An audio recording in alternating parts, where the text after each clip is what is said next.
প্রবাসী রক্ত ঘাম ছড়িয়ে কেনা আইফোন, স্বর্ণের গহনা, ল্যাপটপ, ব্র্যান্ডেড ঘড়ি সবই এক মুহূর্তে উধাও। হযরত শাহজালাল আন্তর্জাতিক বিমানবন্দরে ল্যান্ড করার সঙ্গে সঙ্গে প্রবাসীদের মনে যে আনন্দের বন্যা বয় তা মুহূর্তে বদলে যাচ্ছে আতঙ্ক আর চোখের জল দিয়ে। কারণ এখানে লাগেজ চুরি আর কোনো ঘটনা নয়, এ যেন এক নিয়মিত সার্ভিস। গত 2 দিন আগে ফেসবুকে ভাইরাল হয়েছে একটি ভিডিও, যেখানে দেখা যায় দুবাই থেকে আসা একজন প্রবাসীর ব্যাগের তালা ভাঙা, জিপার কাটা আর ভেতরের দামি মোবাইল ও স্বর্ণালঙ্কার সব গায়েব।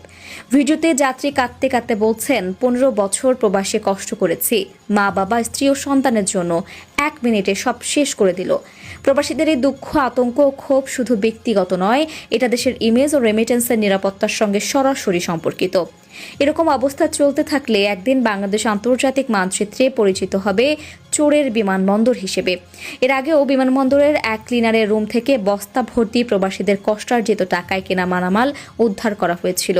এরপর কিছুদিন না যেতেই আবারও বিমানবন্দরের এক আনসার সদস্যের কাছ থেকে প্রবাসীদের চুরি হওয়া মোবাইল ফোন সহ বিভিন্ন দামি সামগ্রী উদ্ধার করা হয়।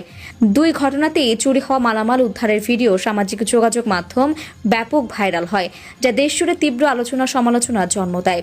এ ধরনের ধারাবাহিক চুরি বাংলাদেশের আন্তর্জাতিক ইমেজকেও প্রশ্নের মুখে ফেলছে বলে মনে করছেন অনেকেই। ব্যাগের তালা ভেঙে ছুরি দিয়ে কেটে, এমনকি পুরো সুটকেসই বদল করে দেওয়ার অভিযোগ প্রায় প্রতিদিন। যেগুলো ধরা পড়ে কিংবা ভিডিও হয় সেগুলোই কেবল আমরা দেখতে পাই, কিন্তু এর বাইরে কত অনিয়ম, কত চুরি প্রতিনিয়ত ঘটে যাচ্ছে তা আমাদের চোখের আড়ালেই রয়ে যায়। প্রতিদিন শত শত প্রবাসী নিঃশব্দে হারাচ্ছেন লাখ টাকার মালামাল। অভিযোগ করতে গেলে একে অন্যের উপর দায় চাপিয়ে সবাই হাত ধুয়ে ফেলেন। বিমানবন্দরের কর্মকর্তারা বলেন এটা এয়ারলাইনের দায়িত্ব, আবার এয়ারলাইন বলে এটা বিমানবন্দর কর্তৃপক্ষের কাজ। শেষ পর্যন্ত অসহায় প্রবাসী রাস্তায় দাঁড়িয়ে কান্না করেন, শোনার মতো কেউ থাকে না। প্রশ্ন একটাই, এই চুরির দায় নেবে কে?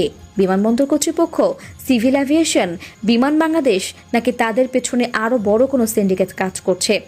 প্রবাসীরা বলছেন, বিশ্বের যে কোনো দেশে বিমানবন্দরে লাগেজ সবচেয়ে নিরাপদ থাকে, কিন্তু নিজের দেশে ফেলেই যেন চোরের হাতে তুলে দেওয়া হয় তাদের কষ্টার্জিত সম্পদ।